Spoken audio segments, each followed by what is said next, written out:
la cámara y hablo al pedo, eso lo hago siempre, pero A ver, poco. la materia este año, de la que normalmente siempre ya sos uno de los que está presente desde que comenzamos con esto, en su momento era psicoterapias, este año por primera vez se llama clínica en psicoterapias y comenzó en el primer cuatrimestre con clínica en psicoterapias uno y clínica en psicoterapias 2. En el primer cuatrimestre dimos los humanistas, en un bloque que es, le pusimos como más allá, para reunirlos, más allá de que se peleen entre ellos, humanista, existencial, experiencial, fenomenológicos, sistémica clásica, la tradicional, desde el MRI hasta la de Milán, y lo que es TCC, primera y segunda ola. Y dejamos para este segundo cuatrimestre las que comenzamos con las que involucran las de sistémica, derivadas de sistémica de las posmodernas o postestructurales. Y este mes comenzamos con TCC tercerola, ¿sí? Y terminamos con las llamadas integrativas. Como siempre, la intención, porque vos viste que esto no podemos profundizar en todos los abordajes, es hacer presente los abordajes con personas que están trabajando, como vos, digamos, están dando cuenta de esto que eligieron, del abordaje que están desarrollando actualmente, porque también viste que normalmente en la universidad se da historia de las psicoterapias y nosotros lo que tratamos es de presentarle lo actual y sobre todo lo latinoamericano también, porque muchas veces lo que se presenta es muy europeo y poco latinoamericano. Entonces, bueno, tratamos de que sean referentes de Latinoamérica. Ok. Se te va a hacer difícil porque todas esas terapias que nombraste, absolutamente todas se originan afuera. Exactamente, pero no, por ahí representantes o referentes no son propiamente los que originalmente iniciaron los abordajes, ¿no? Salvo uno que es el que se llama terapia comunitaria sistémica integrativa de Adalberto Barreto, que es de Brasil. El Ujú. resto todo es obviamente norteamericano o europeo, digamos. Bueno, dentro de Sistémica tenés una mención de honor con Salvador Minuchin.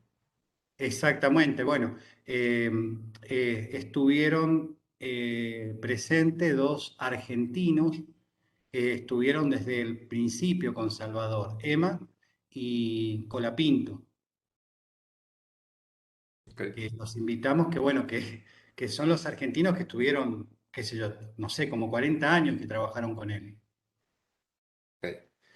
Sí, sí, sí, sí, sí. Yo un tiempo pasé por ahí. Yo me formé en. O sea, de las primeras armas que hice fue en Sistémica, pero más del lado estratégica que de las otras. Ah, Sí, ¿sabés quién ok. estuvo de invitada de Santa Fe? Casabianca, Ruth Casabianca.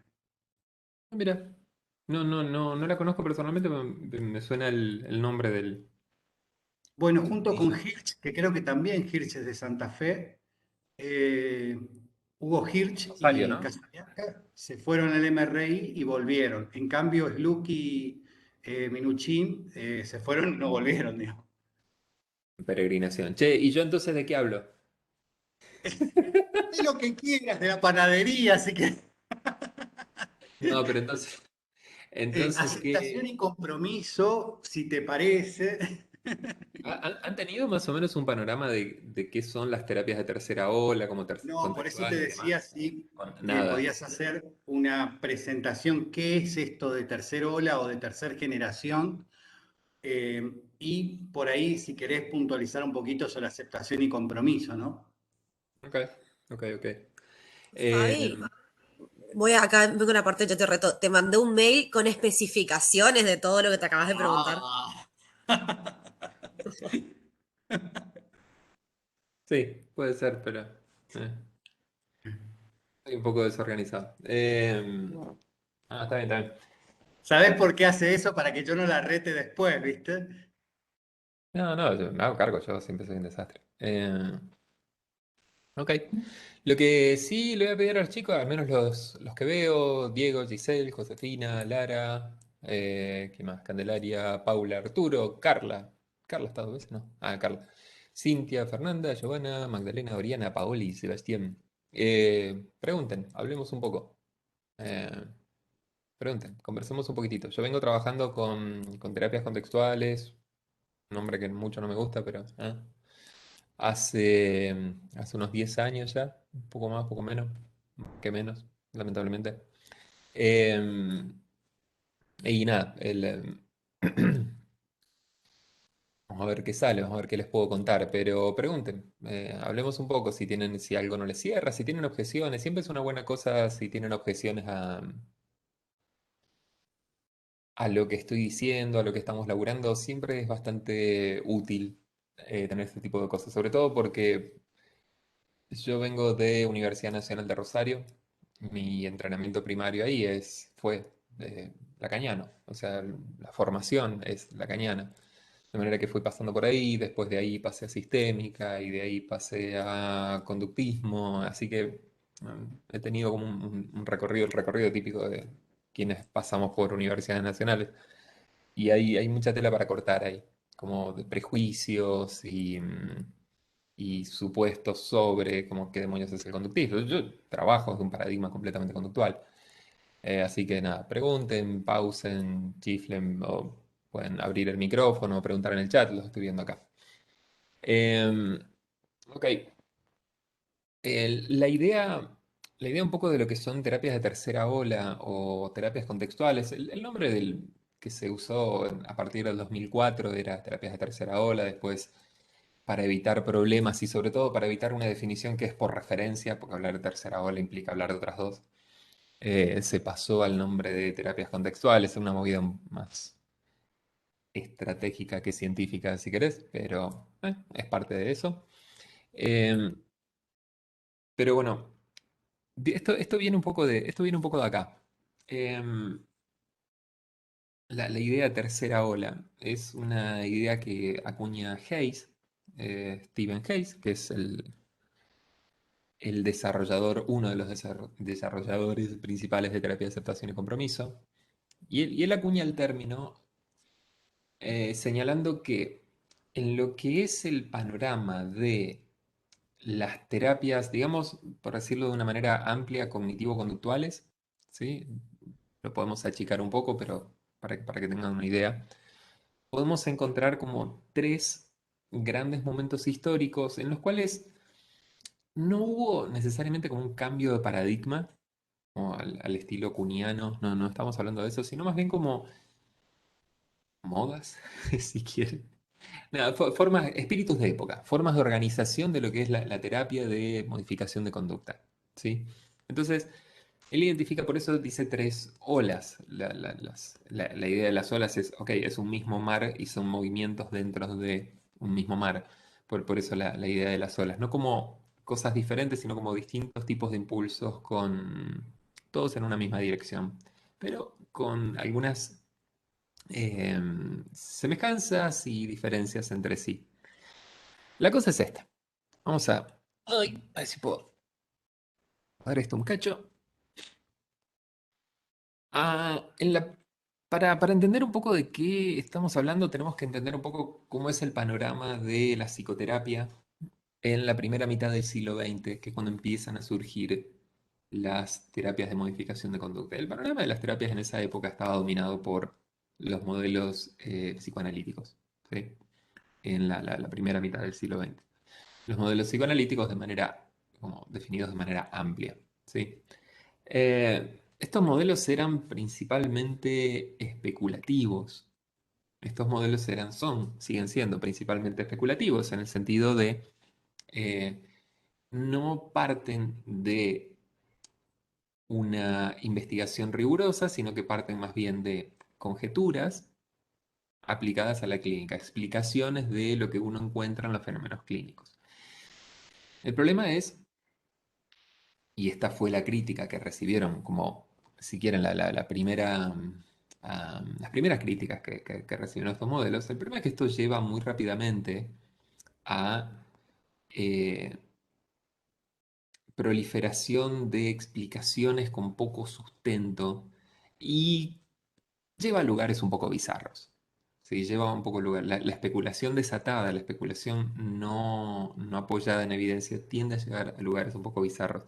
Hay una investigación bastante simpática, bastante chota, pero simpática de todos modos, que a mí me gusta citar, que es una investigación que se publica en el 65 y que nos permite entender un poco de qué van estas críticas. Es una investigación de ILOM, donde lo que hicieron es esto. A ver si lo puedo poner un poco mejor. Son unos desgraciados. Lo que hicieron es, había un par de psiquiatras que trabajaban en una institución psiquiátrica, en un manicomio. Estamos hablando del 60, ¿sí? 50, 60. Y tenían una paciente que, em, una paciente esquizofrénica, y es terrible, o sea, éticamente es terrible, pero es interesante de todos modos el resultado. Lo que hicieron fue moldear, además de hacer algunas otras cosas, como de ayudarla a hacer otras cosas, de moverse y demás, era una paciente que estaba todo el día tirada en la cama y solamente respondía a cambio de cigarrillos. Básicamente hacía actividades solamente si le daban puchos a cambio. De nuevo estamos hablando del 50, donde los médicos daban cigarrillos, prescribían cigarrillos contra la tos. ¿Sí? Estamos hablando de otra época. Entonces, usando cigarrillos lograron, cigarrillos como recompensa y usando algunos principios conductuales, no eran conductistas los tipos, pero usando algunos principios conductuales, lograron que se empezara a mover, que se levantara, que caminara un poco, lo cual de nuevo, entre tener una persona catatónica acostada las 24 horas en una celda y que se mueva un poco, hay una diferencia.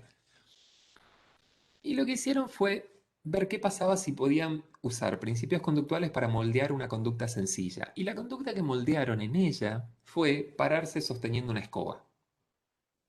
¿Sí? De nuevo, manga desgraciado. Pero efectivamente hicieron eso.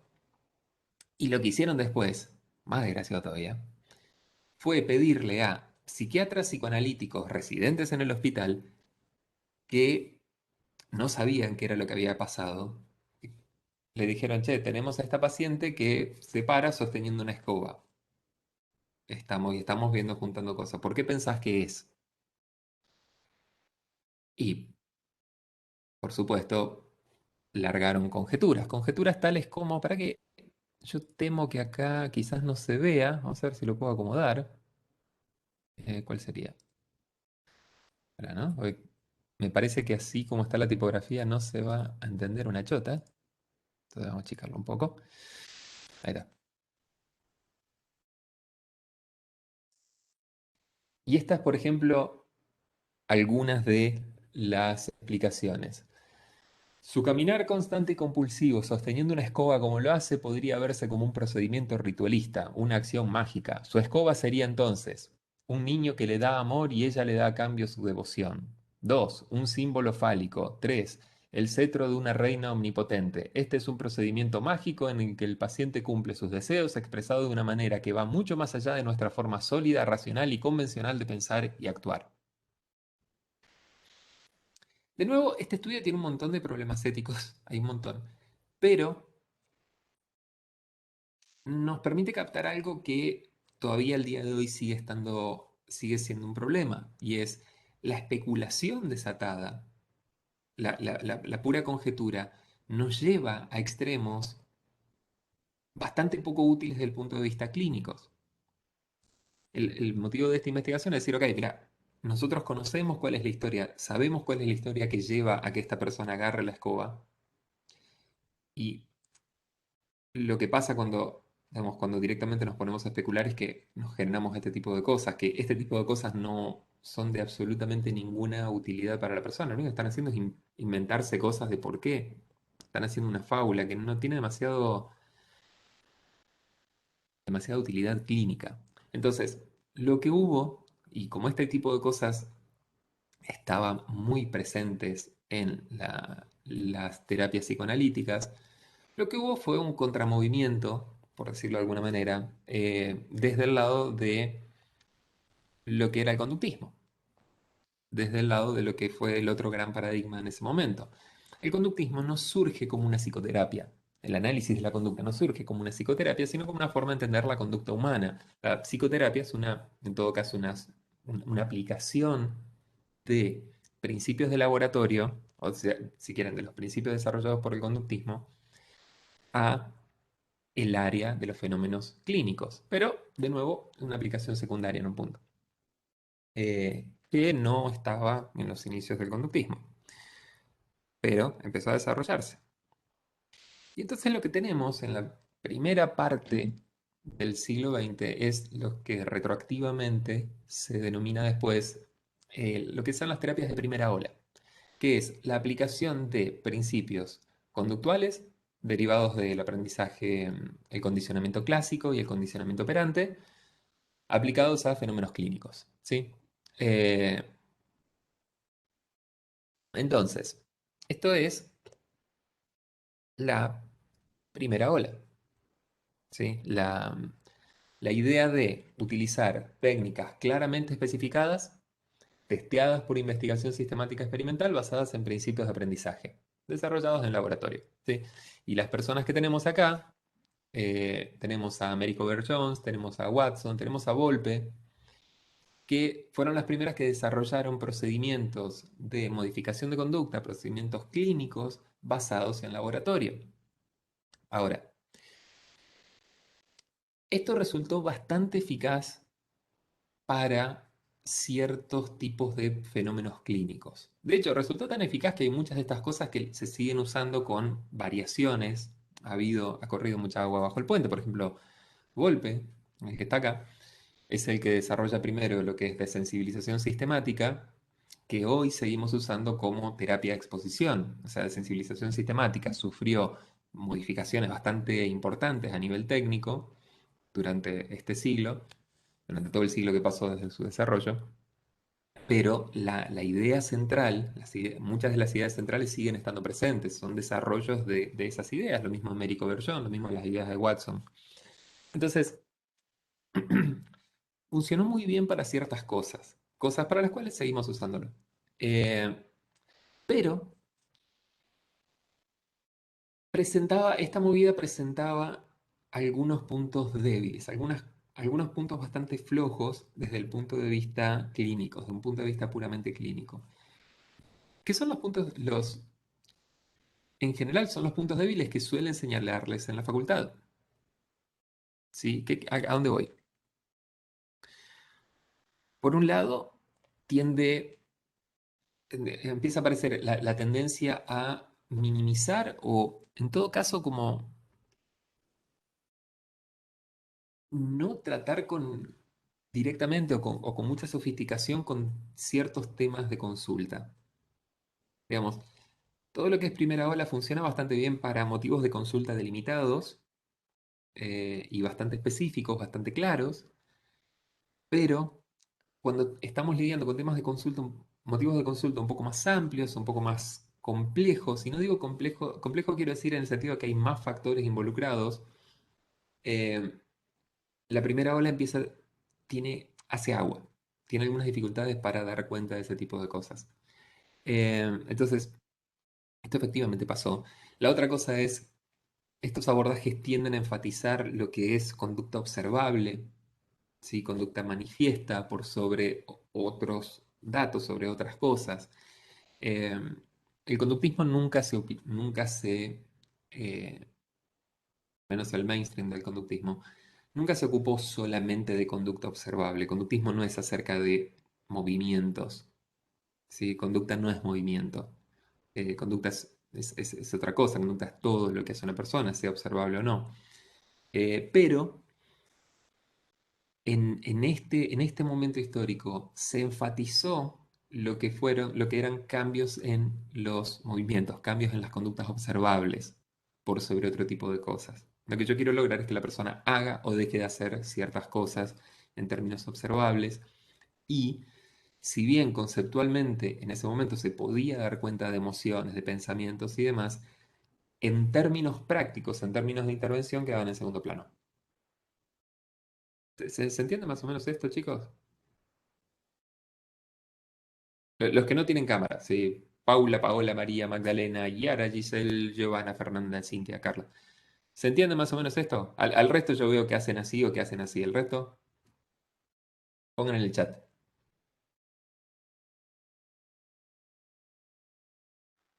Estamos ahí. Joya. Va a tener un feedback, ¿no? La otra cosa es, era bastante instruccional la cosa. Cuando digo instruccional es en el sentido de brindar información y dar indicaciones. Como bastante directa la cosa en ese punto. Y todo esto son ciertos puntos débiles, ciertas insuficiencias, inadecuaciones, digamos, en términos clínicos, que llevaron a ciertos a cuestionamientos de lo que fue primera ola y a la aparición de la segunda ola. La segunda ola se refiere a los modelos cognitivos, básicamente, ¿sí? A los abordajes cognitivos, a los abordajes mediacionales, podríamos decir, que pertenecen a la tradición. Los abordajes cognitivos, digo, si pensamos en Beck o pensamos en Ellis, pertenecen a la misma tradición en un punto, misma tradición conductual. No es que viene como de un lado completamente distinto. Es gente que trabaja dentro de todo con un lenguaje muy afín al lenguaje conductual. Por eso nosotros aquí tenemos a veces discusiones suelen aparecer como discusiones entre, qué sé yo, cognitivos y psicoanalistas. Solemos ver ese tipo de cosas como habitualmente en nuestro entorno académico. Y a veces se ponen bastante desagradables los intercambios, o bastante violentos. Pero las batallas entre cognitivos y conductuales han sido siempre bastante peores, porque hay una diferencia central. Cognitivos y psicoanalistas hablan un lenguaje completamente distinto, ¿sí? A unos les interesa mucho la evidencia, a los otros no. Entonces, cuando uno dice, ah, pero esto no tiene evidencia, el otro dice, me chupa un huevo. El problema, en cambio acá, es que cognitivos y conductuales hablan un lenguaje muy similar. Hablan el lenguaje de la evidencia, el lenguaje de los dos están de acuerdo, como los dos grupos, las dos alas están de acuerdo que las cosas hay que demostrarlas, que hay que corroborar, que no puedo meramente afirmar algo, sino que tengo que sostenerlo. Y es un poco como, ¿vieron cómo uno puede ser especialmente desagradable discutiendo con gente muy cercana? Uno tiende a ser más desagradable con su propia familia, ponerle que discutiendo con extraños, porque hay un código compartido que hace que las peleas sean bastante más virulentas cuando suceden. Con esto ha pasado algo parecido, las discusiones entre cognitivos y conductuales han sido realmente ásperas, realmente duras. Pero, ¿cuál es la idea? La idea como en terapia cognitiva ha sido poner esto, la idea de la mediación. No sé si llegan a leer ahí, pero dice, este es un texto de Beck. La terapia cognitiva se puede entender como la aplicación del modelo cognitivo de un trastorno en particular con el uso de una variedad de técnicas, y acá viene, diseñadas para modificar las creencias disfuncionales y el procesamiento defectuoso de la información característico de cada trastorno. ¿A dónde vamos con esto?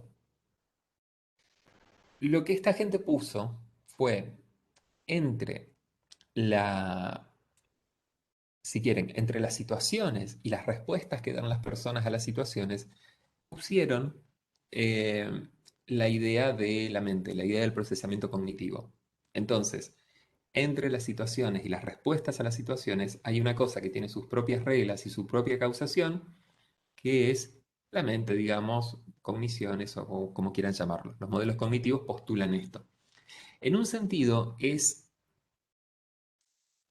tiene cierta afinidad con los modelos psicoanalíticos. O sea, entre la situación y la respuesta hay una cosa interna que es la que realmente causa las cosas.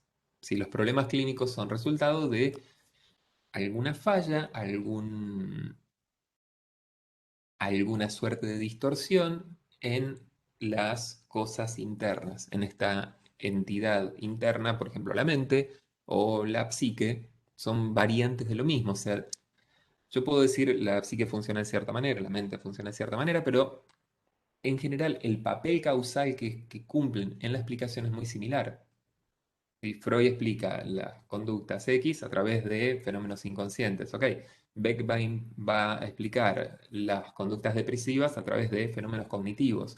Son, si uno saca como las diferencias en cómo funciona cada cosa, el esquema general sigue siendo el mismo. ¿Sí? Hay una cosa adentro de las personas que es la que es responsable de lo que nos pasa, ¿sí? Cuyas fallas o alteraciones son responsables de lo que nos sucede. ¿Sí? Hay una causación interna. Em, espero estar siendo claro con esto, si no me chiflan. Pero bueno, Beck, eh, porque era inevitable casi en esa época, pero Beck era psicoanalista. El creador de la terapia cognitiva era psicoanalista. Un psicoanalista que dijo, che, esto es una porquería y no me sirve, y pasó a reformular, a hacer su propia formulación, pero arranca de ahí. Em, entonces, la idea un poco es que el objetivo clínico, en lugar de dirigirse a la modificación de la conducta observable, que era lo que estaba haciendo la primera ola, cuando digo modificación de la conducta observable, a ver, para dar un ejemplo, es, tengo un chico que le tiene miedo a los caballos, el objetivo es que se acerque a los caballos. ¿Sí? A eso me refiero con modificación de la conducta observable. Quiero que el pibe agarre chiqui chiqui y pueda acariciar el caballo. ¿Sí? Lisa y llanamente lo que quiero es eso.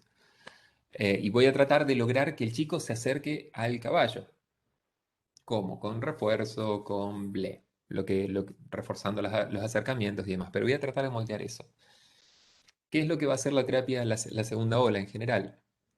Lo que va a decir es, tengo que modificar los procesos internos que hacen que el chico no se acerque al caballo. Tengo que convencerlo, por ejemplo, esto dicho de una manera muy burda, ¿sí? Esto dicho de una manera muy burda, lo estoy diciendo nada más que para dar un ejemplo, esto es bastante más difícil y bastante más complejo, pero tengo, por ejemplo, que ayudar al chico a darse cuenta de que su miedo a los caballos es irracional, ¿sí? De que no tiene sentido, que los caballos son seguros, por ejemplo, de que el caballo no lo va a morder, ¿sí?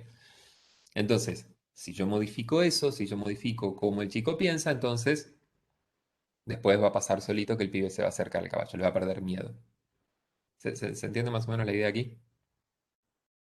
Dicho de nuevo de manera muy burda. Sí, no me tomen al pie de la letra en esto. Solamente estoy como bosquejando cosas generales desde una posición ajena. Yo no estoy trabajando en segunda ola, yo trabajo en otro lugar. Entonces, eh, soy un extranjero, una persona es de un modelo cognitivo un poco más posta, por ahí se los diría de otra manera. Yo se lo digo un poco a lo bruto, porque es como me sale, porque soy un animal. Entonces, el objetivo se puso ahí.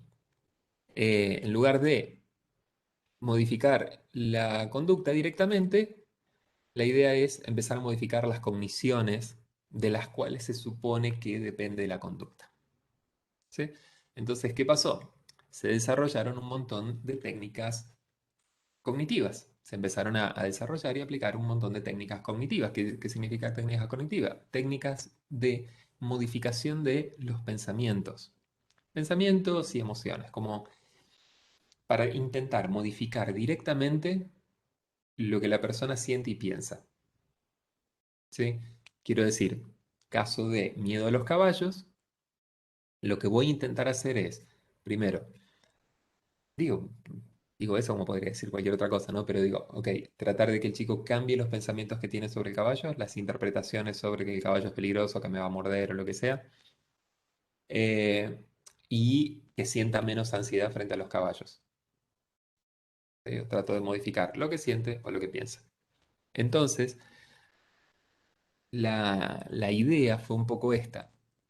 Tenemos la psicopatología, si yo logro reducir el malestar o corregir los pensamientos, es decir, controlar las experiencias internas. Cuando digo experiencias internas, digo todo lo que pasa piel adentro, eso va a llevar a la mejoría.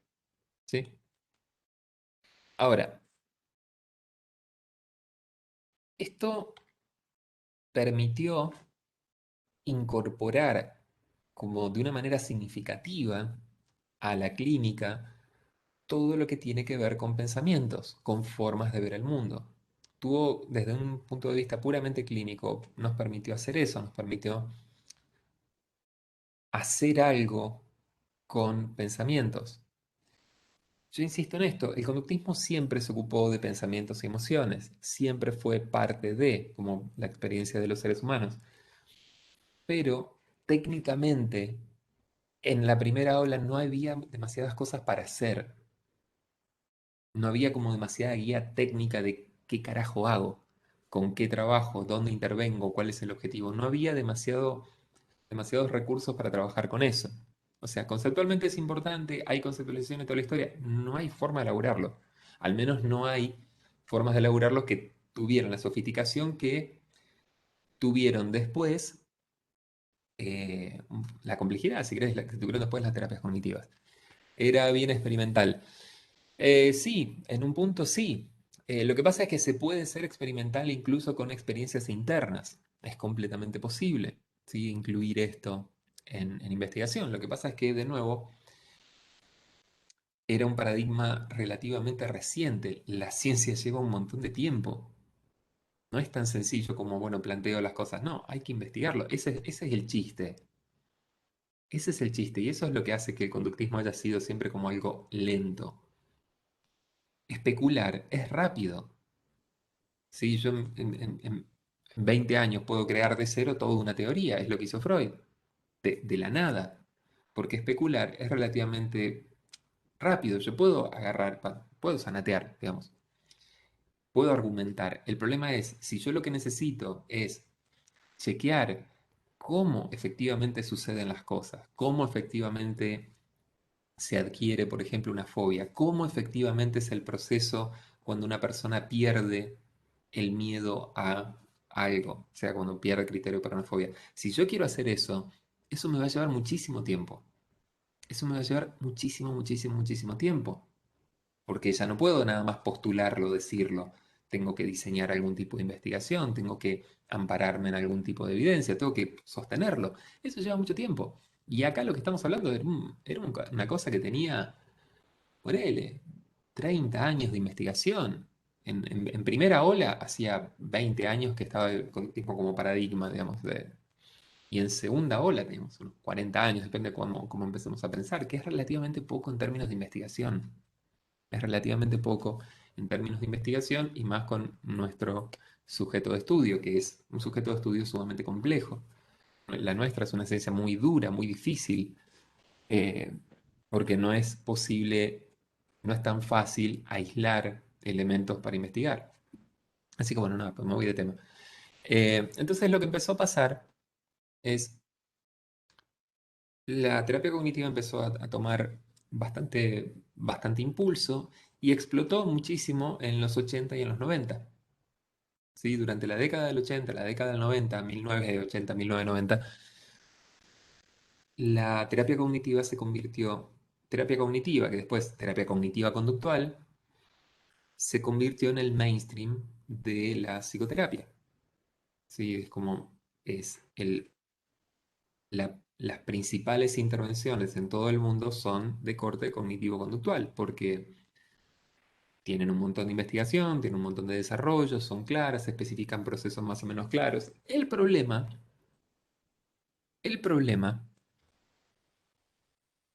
fue que la investigación siguió, ¿sí? Se siguieron investigando los fenómenos clínicos. Y lo que empezó a aparecer es, no lo puedo mostrar más que esto, por ejemplo. Esto es de una investigación de una revisión del 2007. Una revisión que básicamente lo que hicieron es chequear si las intervenciones cognitivas realmente proporcionaban un valor agregado a los procedimientos conductuales. Es decir, si las personas mejoraban más por medio del uso de intervenciones sobre pensamientos que simplemente trabajando cosas conductuales. Y encontraron esto. Casi sin excepción, los estudios de componente no encontraron diferencia en efectividad entre los elementos cognitivos y conductuales de la terapia cognitivo-conductual. Tampoco las intervenciones cognitivas proveyeron de valor agregado a las intervenciones conductuales. Tomadas en conjunto, estos estudios proveen un cuerpo sustancial de investigación mostrando que las intervenciones cognitivas no son un componente necesario de la terapia. Esto es algo durísimo de decir.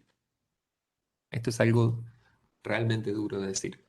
Eh, lo que pasó, que podríamos, como podríamos interpretar esto, es las intervenciones cognitivas y cognitivo-conductuales, digamos, pusieron el foco en la modificación de experiencias internas, en la modificación del contenido de las experiencias internas. Cuando digo esto, ¿qué digo? La modificación del contenido de los pensamientos. El foco de cambio se puso en que las personas, en lugar de pensar, y de nuevo esto es una caricatura, el caballo me va a morder, pasar a pensar el caballo no me va a morder. En lugar de pensar soy un inútil y nada me va a salir bien, pasar a pensar las cosas pueden salirme bien. Por ejemplo, ¿sí? De nuevo, dicho de una manera muy, muy, muy caricaturizada. O que las personas, en lugar de sentir ansiedad, sientan otra cosa. O en lugar de sentir mucha ansiedad, sientan menos ansiedad. El problema es que este enfoque lo que tiende a generar es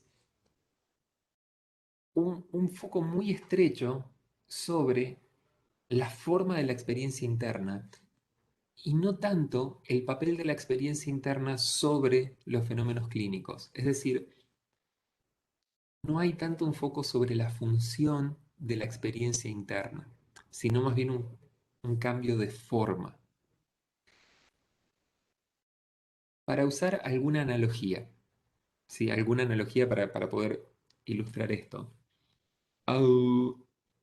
Supongamos, por ejemplo, digamos, lenguaje inclusivo, ¿sí? El lenguaje inclusivo lo que intenta hacer, cuando nosotros cambiamos, no sé, alumnos por alumnes, cuando hacemos eso, lo que se intenta es un cambio en la forma de un contenido, ¿sí? Ahora, ¿qué sería un cambio en la función? Y eso no necesariamente va a llevar a un cambio en la función. Digamos, puedo ser un alto misógino y aún así usar lenguaje inclusivo. No hay, por cualquier otro motivo, para caer bien, para lo que demonios fuere. No hay una relación directa entre, entre usar determinadas vocales y actuar de determinada manera. Hay, uno podría decir, cierta evidencia convergente que apunta a que quizás ayude. Hay un poco de evidencia en eso. Pero no hay una relación directa. En eso tendrán que darme la posta. No hay, digamos, cambiar una letra no me va a garantizar que pasen otras cosas. Puede ayudar, pero no es tan sencilla la cosa. Algo parecido es lo que pasa con la modificación de pensamientos en terapia cognitiva. El cambio de soy un infeliz a soy relativamente capaz, por ejemplo, puede colaborar a la mejoría en fenómenos clínicos, pero la relación no es lineal. La relación no es tan lineal como supondría la terapia cognitiva. La función de ese pensamiento no está determinada solamente por su contenido. De hecho, las personas pueden tener pensamientos con contenidos negativos y actuar de manera inconsistente con eso. O sea, puedo decir, bueno, soy un pelotudo, no sirvo para nada, y aún así animarme a hacer algo, ¿sí? No sé, pienso, soy una persona fea, horrible y desagradable, y aún así invitar a una chica a salir, puedo hacer eso. Y por el otro lado, podría tener un pensamiento de, bueno, soy más o menos lindo, y aún así no me animo a invitar a una chica a salir, porque la relación no es lineal. Eh, ¿se entiende más o menos el ejemplo, chicos? Chiques, ¿algo? Pregunto esto a los que tienen las cámaras apagadas, guachos.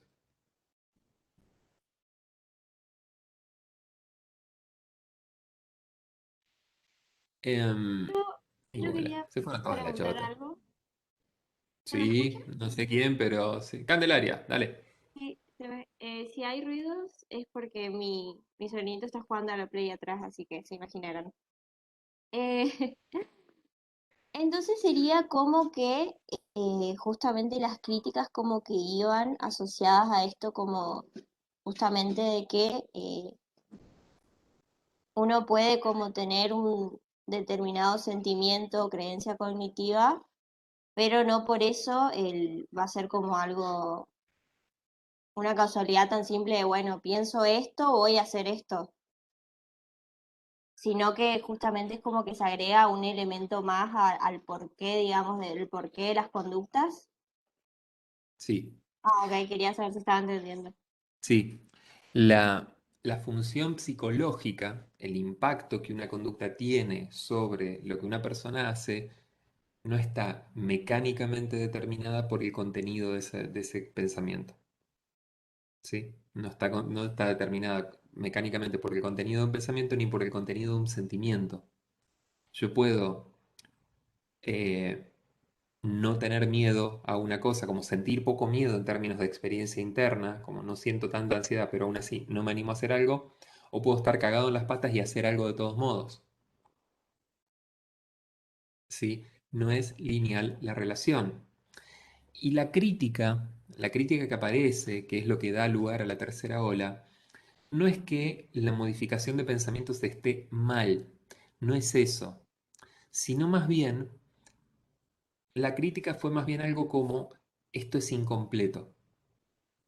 ¿Sí? No termina de contarnos toda la historia. Si queremos entender un poco más el papel que pensamientos y sentimientos tiene, no podemos quedarnos en el contenido. Tenemos que ir a ver el contexto. El contexto es lo que termina de determinar, forma horrible de decirlo, lo que eh, termina de establecer la función, el impacto que un pensamiento o un sentimiento va a tener. ¿A qué me refiero? Em, yo puedo, por ejemplo, puede prenderse fuego mi casa y puedo estar cagado en las patas por eso. Entonces salgo corriendo y estoy aterrorizado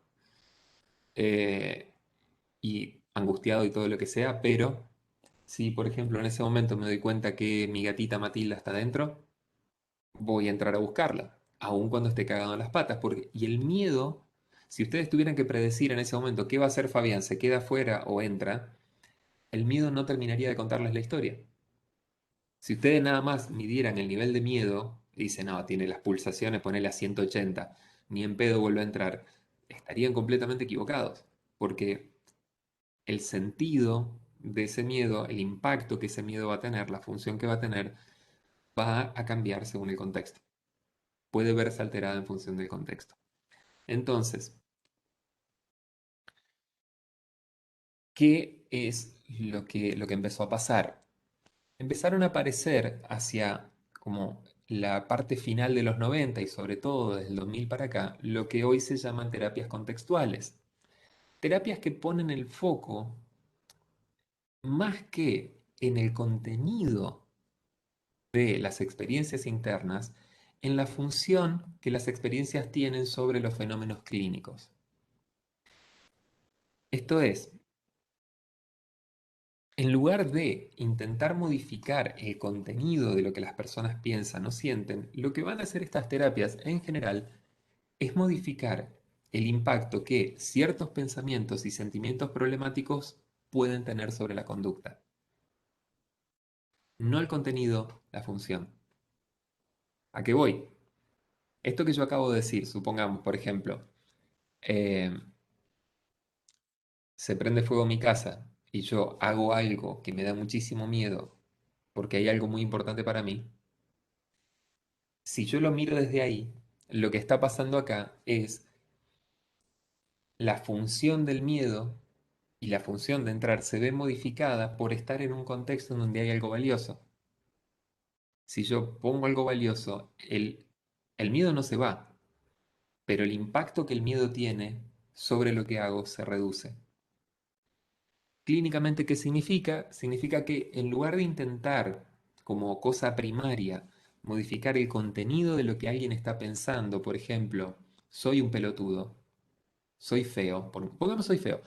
Hace un tiempo, por ejemplo, eh, escuché escuché a alguien que me contó esto de una supervisión y yo quise matar a alguien, que era alguien supervisaba un paciente que decía, bueno, soy feo, por eso no puedo, no hago, no encaro chicas porque soy feo, y el supervisor le pide una foto del pibe.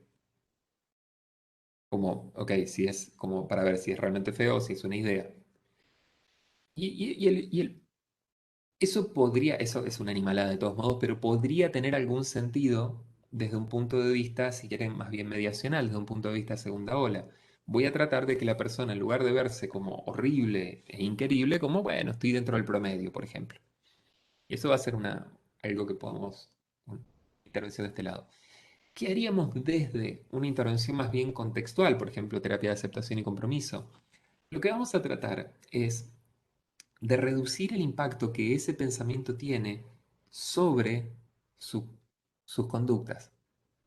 Digo, ¿cuál es el objetivo ahí? Si el objetivo es conectar con otras personas, poder tener relaciones íntimas, relaciones significativas, encontrarse con otra persona, y si ese es el objetivo, eh, como conexión, por ejemplo, lo que vamos a tratar es que reducir el impacto que eso tiene sobre las conductas que nos alejan de reducir el impacto que el soy feo tiene sobre conocer otras personas, sobre hablar con otras personas. Lo que vamos a querer hacer, porque es lo que hay que hacer en ese punto, es ayudar a la persona que vaya a hablar de todos modos, con pensamiento, sin pensamiento, creyéndose feo, creyéndose lindo. Lo importante es hablar con otra persona, lo importante es hacer algo. No es estar convencido de que soy lindo para. No es eso. Es aprender que puedo tener este pensamiento, que puedo estar cagado en las patas, que puedo tener miedo y aún así puedo actuar. Entonces, esto de nuevo dicho de manera muy, muy, muy, muy, muy sumaria, ¿sí? La acción sería algo primordial en esta terapia, claro. La idea en todas estas, en las terapias contextuales, no en todas, pero es una idea que está bastante presente, es vivir. O sea, en qué consiste la vida que ustedes quieren. ¿Qué estarían haciendo si estuviesen viviendo una vida que les guste, una vida que se sintiera valiosa? ¿Estarían animándose a hacer alguna cosa? ¿Estarían animándose a hablar, por ejemplo? ¿Animándose a dar una clase? ¿Animándose a escribir algo? ¿Cómo actuarían hacia las otras personas? ¿Cómo se tratarían a ustedes mismos? El foco no va a estar tanto en que se sientan de la manera correcta o que se sientan bien o que piensen positivamente. El foco va a estar en que uno viva. ¿En qué es importante para vos? Sí, que yo digo, no sé, la música es importante para mí. Eh, Mi gata es importante para mí. Las personas que quiero son importantes para mí. Dar clases, este tipo de cosas que tienen que ver con la difusión de algunas cosas, es importante para mí.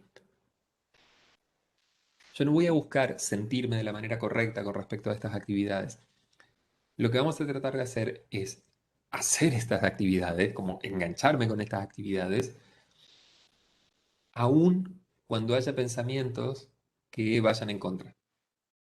Aun cuando mi mente me esté diciendo como esto no va a servir, es una porquería, sos un mal docente o lo que demonios sea que estuviera diciendo. ¿Sí? Entonces, el foco va a estar ahí, en modificar, alterar la función de, sobre todo de sentimientos y pensamientos, sobre todo estamos ahí, eh, para permitir la acción valiosa, una acción significativa, ¿sí? Para permitir vivir una vida que tenga sentido, que se sienta valiosa, que se sienta con sentido y con propósito. Entonces, estos modelos van a ocuparse de emociones y sentimientos, por supuesto que sí, pero en lugar de ocuparse de esto tratando de cambiarlos, van a ocuparse de esto tratando de alterar el impacto cuando tienen impacto negativo, ¿sí? Cuando tienen un impacto que funciona como obstáculo. Resolver obstáculos, básicamente. Eh, entonces, es un poco poder dar cuenta del mundo interno, poder abordar esto, pero teniendo un foco en vivir. Entonces, estos modelos van a empezar a usar eh, recursos y procedimientos técnicos con técnicas terapéuticas y recursos terapéuticos que ayuden a reducir el impacto perjudicial de experiencias internas, reducir el impacto perjudicial de pensamientos y sentimientos. Acá es donde entra a jugar, eh, acá es donde entra el papel de la meditación, por ejemplo, seguro habrán escuchado en los últimos años como todo lo que es mindfulness y meditación y el uso de mindfulness y meditación en psicoterapia. ¿Por qué se usa? ¿Por qué se usan ese tipo de cosas? ¿Y por qué ha habido tanto auge? Porque la meditación y mindfulness en general, que mindfulness por ahí va un poco más allá de lo que es estrictamente el Om, me siento y medito, nos permite experimentar sentimientos y pensamientos de una forma que no es la tradicional, que no es la que estamos habituados todo el tiempo, que es, no sé, me pica algo, me rasco. Si siento ansiedad, me retiro, tengo un pensamiento, me engancho con eso, me cuelgo. La meditación, mindfulness en general, permite o alienta a las personas a sostener a las experiencias internas de una forma distinta. Por ejemplo, tener un pensamiento sin engancharse con eso. Poder tener un pensamiento y cómo dejarlo pasar, como simplemente sostenerlo.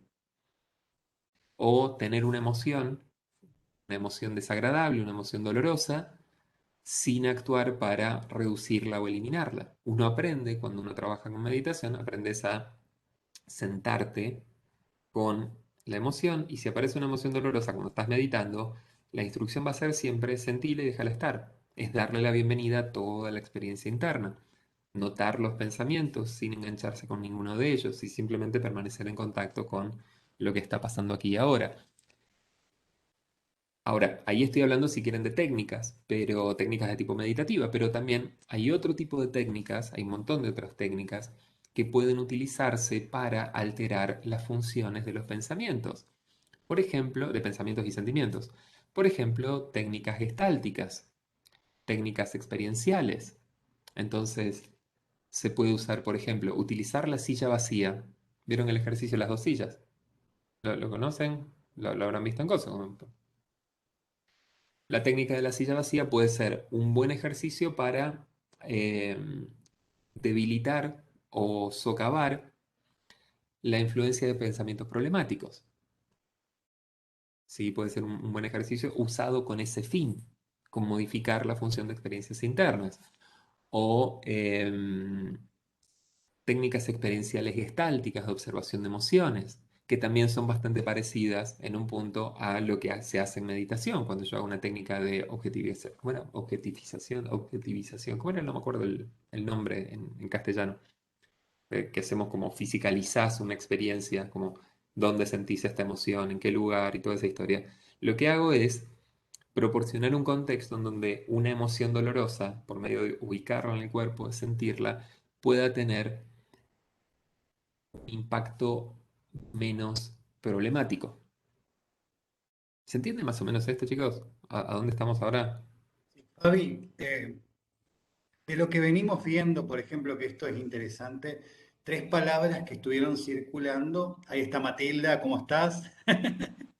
Está redonda, sí está. Eh, la palabra viste, de lo que te dije que veníamos dando, las que dejan de tener mucha presencia es la de cambio, suprimir, anular, esas palabras que tenían fuerza en otros abordajes, por ahí en la sistémica clásica o también en la segunda ola, acá no se anula, no se suprime, ni se cambia como punto referencial, digamos, ¿no? Eh, no, no, no. A ver, suprimir no, pero cambio sí. Lo que pasa es que el cambio está puesto en otro lugar. De hecho, el modelo de terapia que yo trabajo, que es terapia de aceptación y compromiso, es un modelo de aceptación y cambio. La diferencia es qué es lo que trato de cambiar. En lugar de intentar modificar lo que siento o lo que pienso, en lugar de que el cambio sea un cambio cognitivo o un cambio emocional, lo que voy a tratar de generar es un cambio conductual. En un punto, la tercera ola recupera la idea de como el foco puesto en la acción que tenía la primera ola. Solamente que va a ocuparse en el medio de lo que la segunda ola dijo que era importante también, que decir, che, los pensamientos y emociones son importantes, hay que tenerlo en cuenta, perfecto, vamos a tomar esas cosas, pero en lugar de intentar modificarlos directamente, vamos a tomar estos dos elementos que son el cambio que yo quiero lograr y la conducta y las experiencias internas que funcionan como obstáculo, y voy a tratar de reducir el impacto de estas experiencias internas para facilitar el cambio. ¿Sí? Em, por eso también empiezan a aparecer, así que yo diría sí, ahora con respecto a lo que vos decís, con suprimir y demás, sí, no tratamos de suprimir contenidos experienciales, eso no. Básicamente lo que no hacemos es tratar a las experiencias internas como algo que tiene que ser modificado, per se, sino tratar de modificar la relación que la persona tiene con las experiencias internas, que es distinto. Es un poco como, piensen un poco en una pareja, en una pareja, dos personas, hay una diferencia entre modificar a la otra persona versus modificar la relación que tenemos. Terapia cognitiva lo que estaría diciendo es, ok, hay que modificar a la otra persona. Nosotros lo que estamos diciendo es, hay que modificar la relación que tenés. Dicho más o menos, es una analogía que se cae enseguida porque, pero para que tengan una idea, ¿a dónde está el foco? El foco va a estar en cultivar otro tipo de relación, más que en tratar de modificar las experiencias internas. Por eso, por ejemplo, vamos a trabajar en terapia de aceptación y compromiso, vamos a trabajar valores, porque los valores nos van a permitir introducir un elemento que le da sentido a el cambio de función de pensamientos y sentimientos. Cuando yo introduzco valores, es decir, cuando hablo de valores, hablo de cualidades deseadas de acción, cosas que son importantes en mi vida. Si yo empiezo en la terapia a hablar de eso, lo que va a pasar es que puedo contrastar los pensamientos y sentimientos contra esos valores. De nuevo, el ejemplo que yo daba, puedo tener un montón de miedo y aún así meterme dentro de una casa en llamas porque hay un bicho que yo quiero, hay algo que es importante para mí. Y de la misma manera, digamos, supongamos una persona que quiere dejar de fumar, o una persona que hace consulta por cesación tabáquica, en lugar de enseñarle a controlar la ansiedad, en lugar de tratar de modificar lo que piensa con respecto al pucho, que se puede hacer además, pero lo que vamos a buscar es al servicio de qué está el dejar de fumar, cuál es el valor que está detrás de esto. Porque si vos tenés en claro cuál es el sentido de esto, ¿sí? Tengo un amigo, por ejemplo, que hace poco dejó de fumar para poder estar bien para su hijo. Tiene un hijo chiquitito, un hijo de 2 años, 3 años, y dejó de fumar por el hijo. Dejó de fumar para poder ser un padre para su hijo. Entonces, eso le da otro sentido a, por ejemplo, la ansiedad de la abstinencia. Le va a dar otro sabor a la ansiedad de la abstinencia.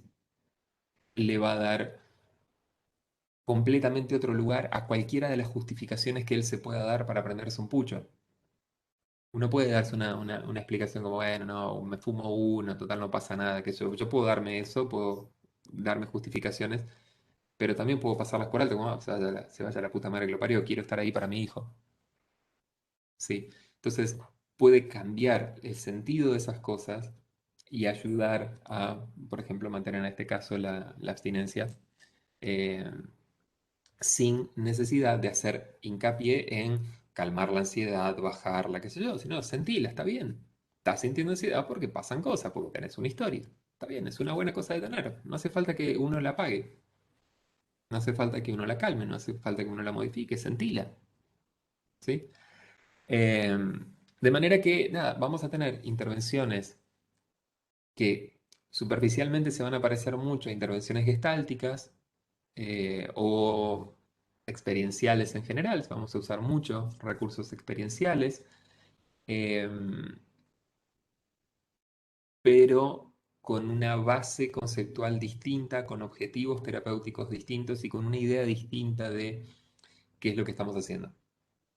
¿Sí? Es como, usamos un martillo, igual que los otros que también usan un martillo, pero lo usamos de una manera un poco distinta, lo usamos de acuerdo a lo que estamos intentando hacer, que es algo ligeramente distinto. Yo puedo usar un martillo para, qué sé yo, para colgar un coso o para romperle la cabeza a alguien, como distintos usos que le puedo dar. Vamos a usar un martillo, pero vamos a tratar de darle otro uso. Al menos en terapia de aceptación y compromiso. Y nada, y la tercera hora va a ser básicamente eso. Em, Intentar modificar la función de experiencias internas por medio de modificar, alterar el contexto, la situación en la cual suceden. Em, Hasta acá, ¿cómo venimos? ¿Dudas, preguntas, comentarios? Buenísimo. Gracias. Igual quiero escuchar a los chicos. ¿Preguntas hasta ahora?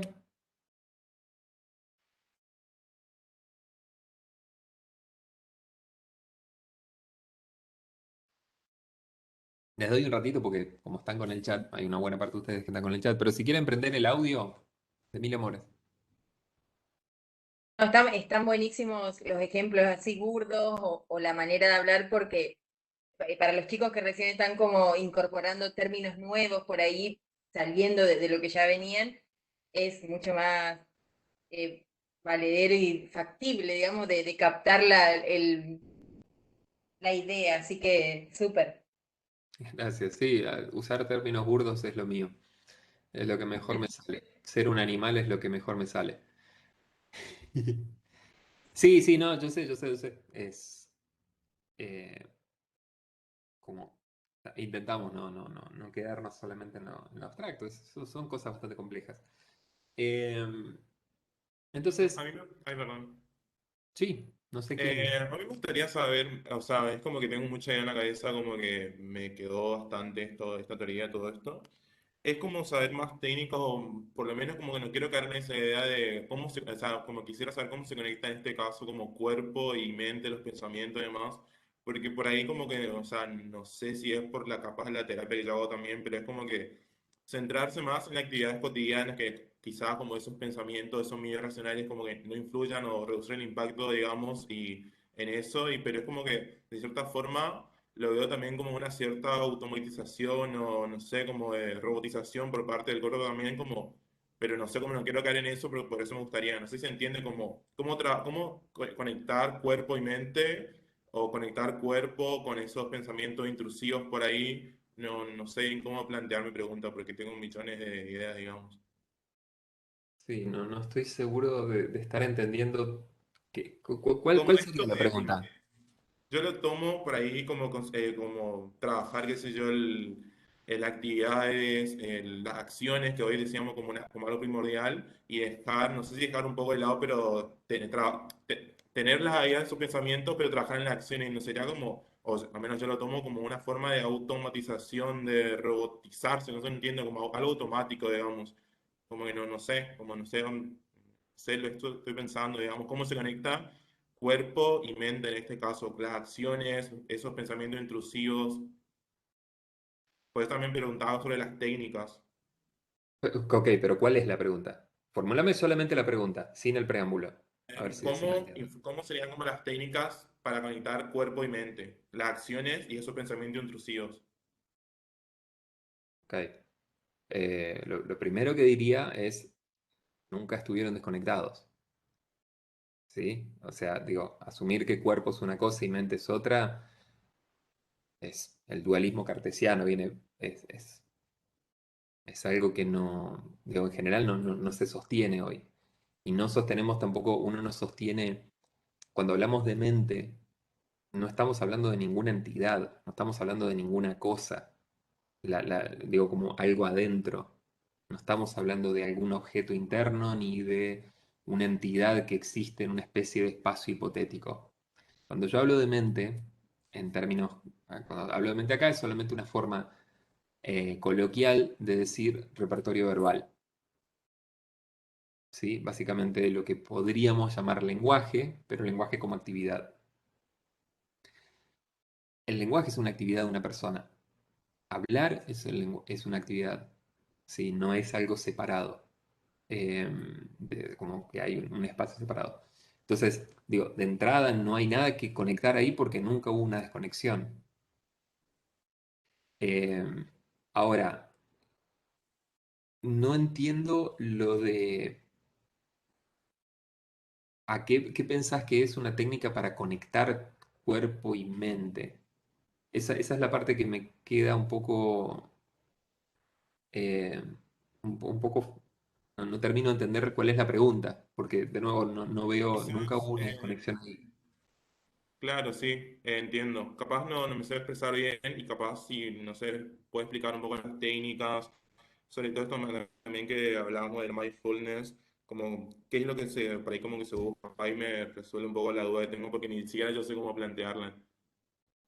Ay, se me cortó y no sé si a mí nomás. Las técnicas que se van a utilizar van a ser técnicas de corte ¿Me escuchó? experiencial. Eh, Vamos a estar usando ahí, a ver, por un lado vamos a usar técnicas de exploración de valores, técnicas para poder discernir qué es importante para la persona. Y en ese sentido vamos a usar las técnicas, algunas se parecen un poquitito a lo que hace logoterapia, pero también vamos un poco más allá.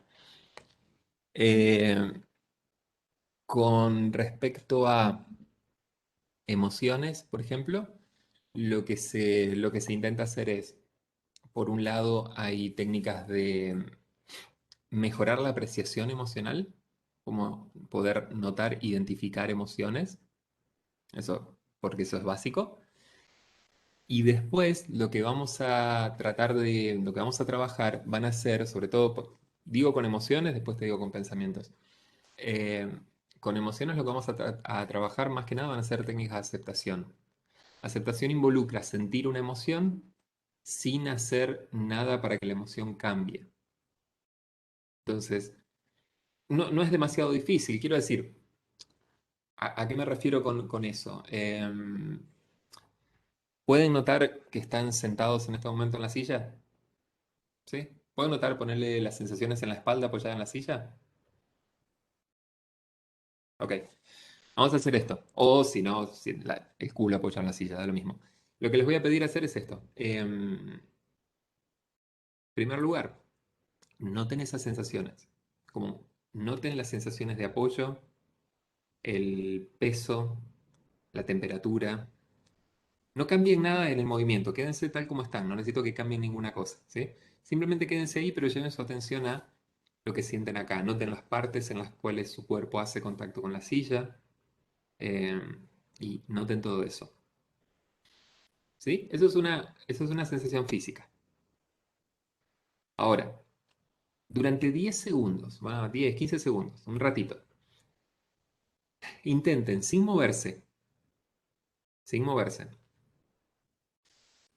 intenten no percibir esa sensación, sin moverse, sin despegarse, como si fuera algo que no quieren tener. Traten de no notarla, de no percibirla, de llevar su atención a otro lugar. Les voy a dar 10 segundos. ¿Se entiende la instrucción? ¿Más o menos? ¿Sí? Ok. 10 segundos, traten de hacer esto. Traten de no notar las sensaciones de apoyo. Y noten lo que pasa.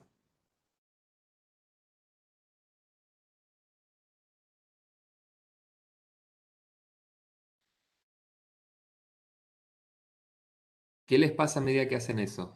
Las sensaciones físicas se vuelven menos prominentes, más prominentes. ¿Qué es lo que pueden notar? Cuando decís no, parece como que más se siente y no podés escapar de ese. No lo podés borrar. ¿Ok? Gracias. Los chicos, Seba. Como dijo el profe, es muy difícil cuando concentras más la información y como que está más ahí, digamos, los miedos por ahí. Joya. Ahora, vuelvan a hacer eso, vuelvan a tratar de no notar eso, ¿sí? Mientras están apoyados, traten de no notar eso. Y esta vez pónganle un poco de empeño, como si fuera algo que realmente no quieren sentir. Imagínense que es como que es angustia, que es vergüenza, que es algo que en general no les gusta sentir. ¿Sí? Pónganle empeño esta vuelta. Simplemente para que puedan notar algo. Y mientras hacen eso, mientras están tratando de no sentir esas sensaciones, noten lo que pasa con el resto de su cuerpo. Noten cómo probablemente empiezan a sentir cierta tensión en el resto del cuerpo. Cómo empieza a aparecer un poco esto. ¿Pueden notar un cachito de eso? ¿Se siente un poco? Ok. Ahora, contrastemos con esto. Noten las sensaciones de apoyo y esta vez trátenlas como si fueran una sensación que están dispuestos a sentir. Como es algo saludable, es algo normal, es algo cómodo y todo lo demás. Como es algo que pueden permitirse sentir. Y permítanse sentirlo. Como simplemente notarlo, darle la bienvenida, como si fuera un mimo. Intenten hacer esto durante unos segundos.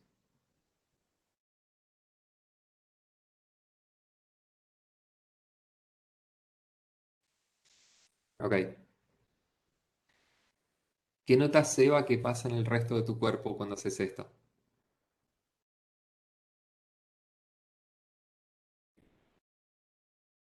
Sí, es como que hay partes donde siento más tensión o la siento más de que antes no sentía porque mi atención estaba concentrada exclusivamente a mi espalda, a cómo estaba.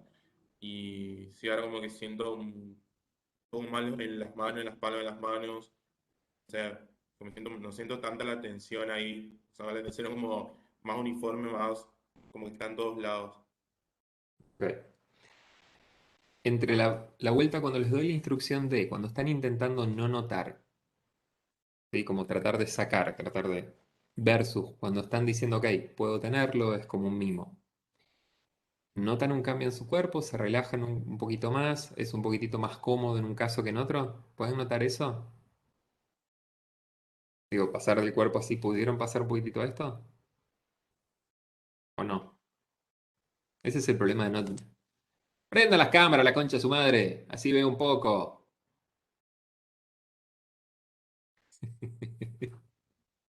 Claro, como cuando que estamos con las sensaciones de apoyo, digamos, como que dejamos de sentir el resto del cuerpo cuando estoy, en cambio, cuando tenemos que desistir del apoyo, es cuando se tensionan las otras partes del cuerpo. Eso es lo que yo siento, por lo menos. De pronto, cuando me dan la orden de poder sentarme bien, cómodo, no siento el resto del cuerpo, digamos, no me importa lo que pasa en mis piernas y ese tipo de cosas cuando estoy apoyado, digamos.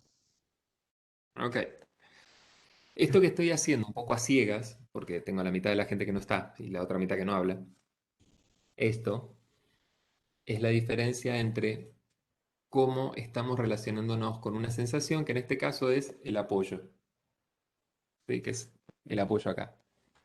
Lo que hicimos o lo que estamos tratando de hacer es dos formas de relacionarnos con las sensaciones físicas. Las sensaciones físicas en cualquiera de los casos son siempre las mismas. Les pedí que no se movieran.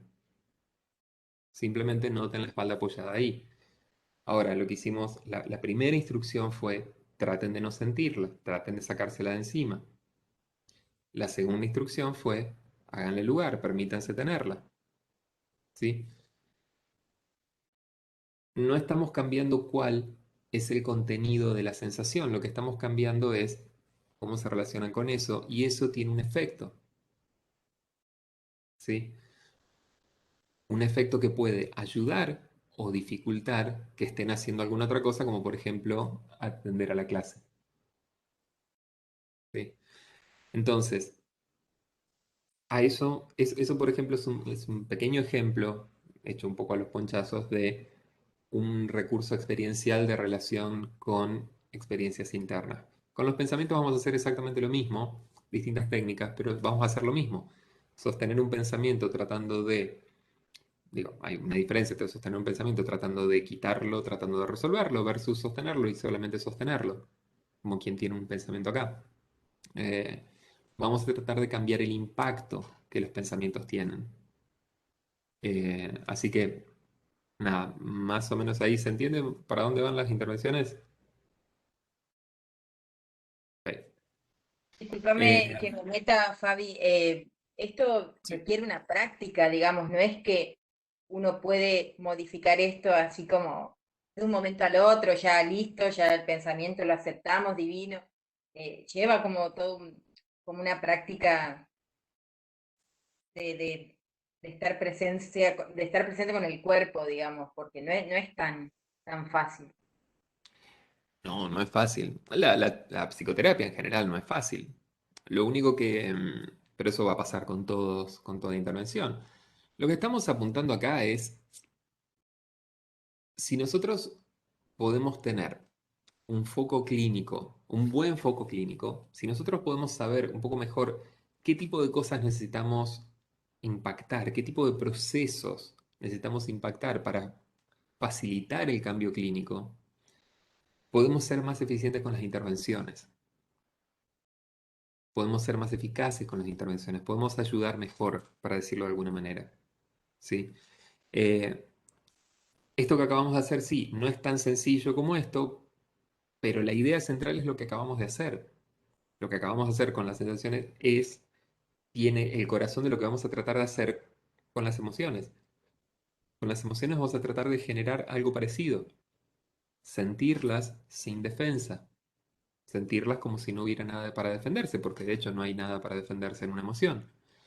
Eh, la idea central va a ser esa.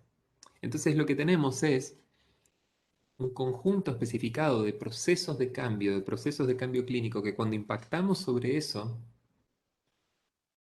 podemos ayudar mejor a las personas.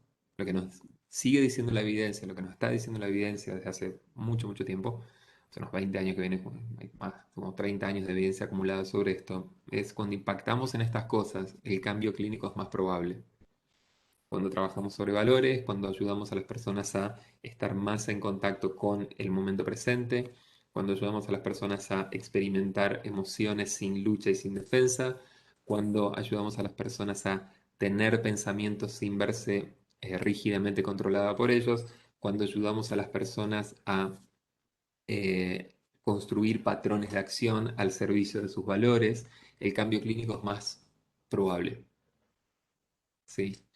Entonces, nada, se puede pensar en cierto sentido se puede pensar en la terapia como una especie de construcción de habilidades, ¿sí? Como si fuera construcción de habilidades psicológicas, la habilidad de estar en contacto con el momento presente, la habilidad de hacerle lugar a los malestares, la habilidad de no engancharse con los pensamientos, y la terapia se va a orientar para ese lugar. Tanto si hablamos de terapia de aceptación y compromiso, como si hablamos de terapia dialéctico-conductual, como si hablamos de terapia metacognitiva, como si hablamos de todos los abordajes basados en mindfulness, como terapia cognitiva basada en mindfulness, si hablamos de psicoterapia funcional analítica, incluso yo diría si hablamos de entrevista motivacional o activación conductual, lo que vamos a encontrar es eso, desarrollos de habilidades que modifican el impacto de experiencias internas sin modificar directamente el contenido de esas experiencias internas.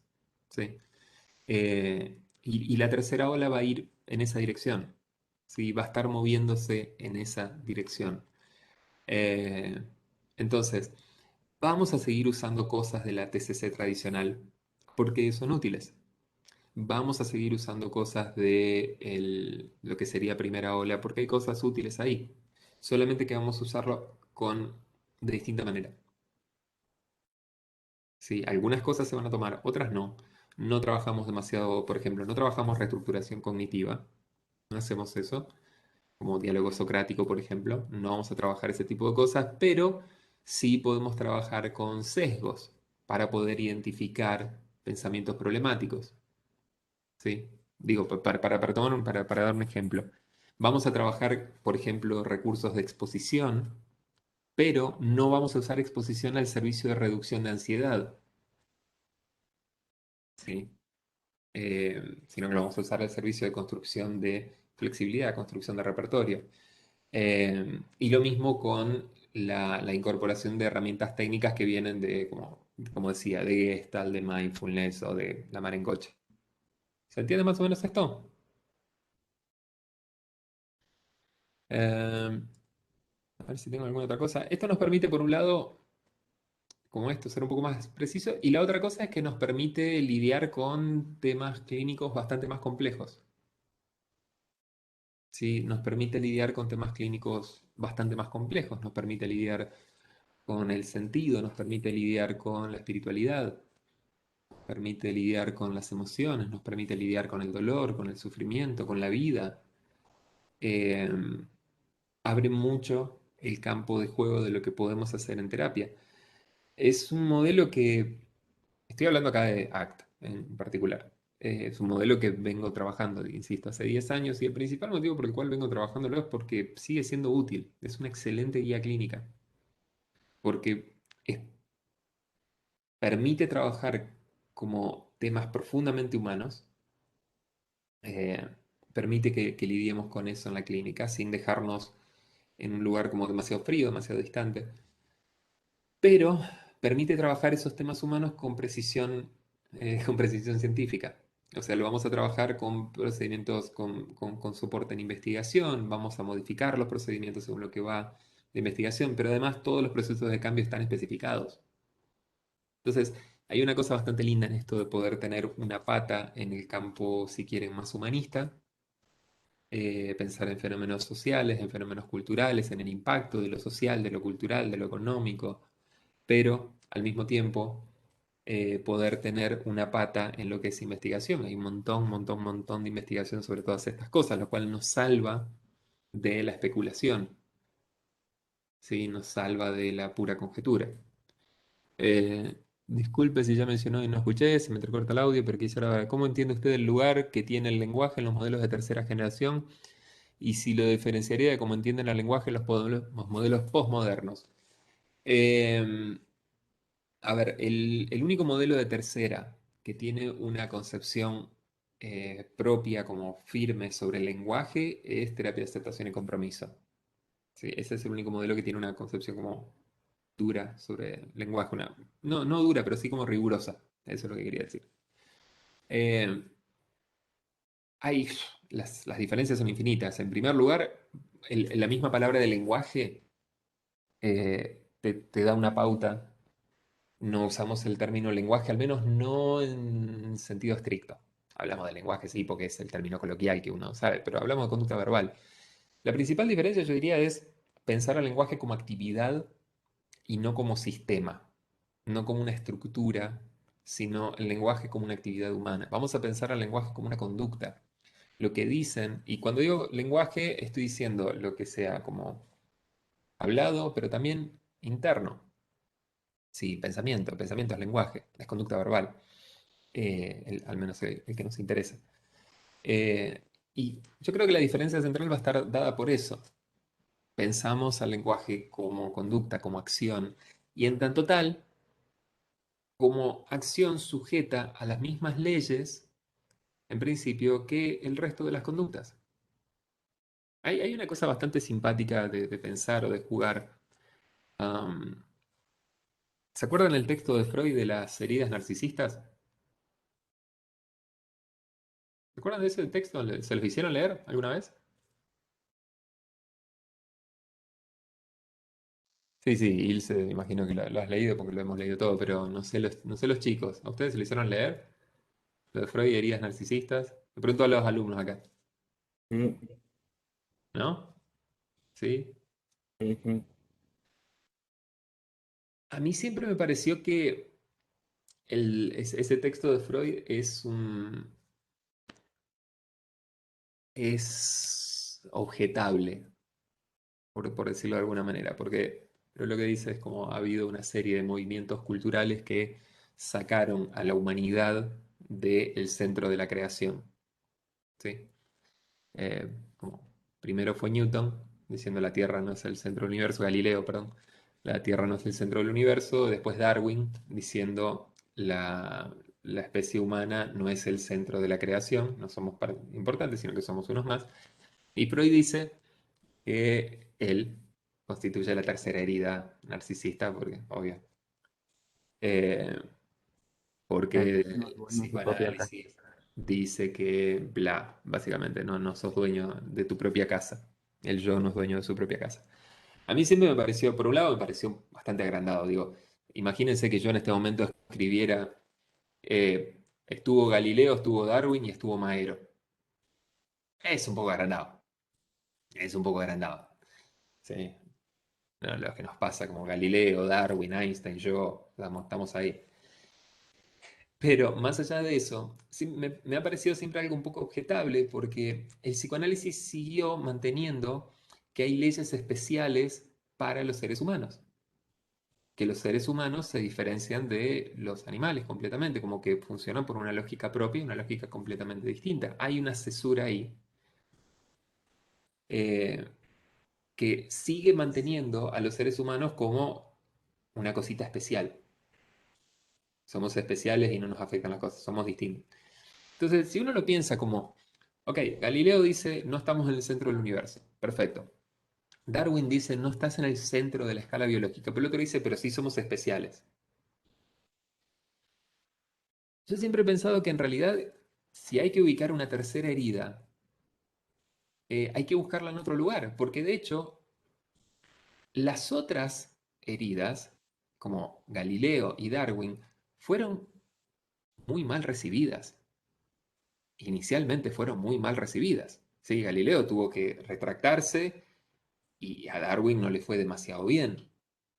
De hecho, todavía hay gente ahora que sigue peleando la teoría de la evolución. No es más allá del impacto que tuvo un buen impacto, pues es una buena teoría, pero no es una cosa que fue muy bien recibida. El psicoanálisis, sin embargo, fue excelentemente recibido.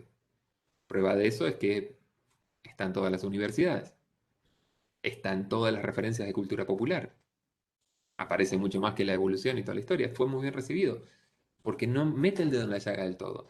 Si hay un lugar en donde, si hay una movida, creo, que mete el dedo en la llaga, es un poco más el conductismo radical, o el conductismo en general, que básicamente lo que dice es, funcionás como el resto de los animales. Refuerzo, castigo y la mar en coche. No sos muy distinto de tu gato, sos más complejo que tu gato. Son más complicados si querés, hay más cosas en juego, pero los principios que aplican son los mismos. No hay una cosa especial, algo que te hace completamente especial. No, aplican los mismos principios. Sos parte continua de la creación. Sí, sos parte continua de la existencia. Entonces, no sé ni a qué venía esto, ¿no? Pero, no sé, yo me voy de tema. Pero, digo, Fue saco, cuando relacionaste con el lenguaje y los posmodernos con la cuestión del lenguaje. la forma en la cual vamos a pensar el lenguaje como conducta, de hecho, lo que va a decir es una conducta bastante particular, pero que puede abordarse usando los mismos principios que utilizamos para entender por qué una paloma picotea un botón. No vamos a requerir leyes especiales. No vamos a requerir un aparato especial. Podemos explicarlo con los mismos principios. Es como decir, no necesitamos recurrir a un mundo sobrenatural para explicar cómo funciona una computadora. Podemos explicarla con los mismos principios con los cuales funciona una heladera. Los principios son los mismos. Una computadora es más complicada que una heladera, pero los principios de funcionamiento, los principios físicos y eléctricos involucrados son básicamente los mismos. ¿Se entiende esto que digo? Más allá de que me voy de tema y hablo cualquier cosa. Yo siempre que púdrete Flanders, hay que terminar todas las cosas así. Eh, Así que bueno, nada, eso es un poco lo que puedo compartir. Después, el modelo de terapia de aceptación y compromiso, a ver si tengo algo acá que les pueda mostrar. Lo que va, tengo otro acá. A ver, este no, pero probablemente este sí, este puede servir.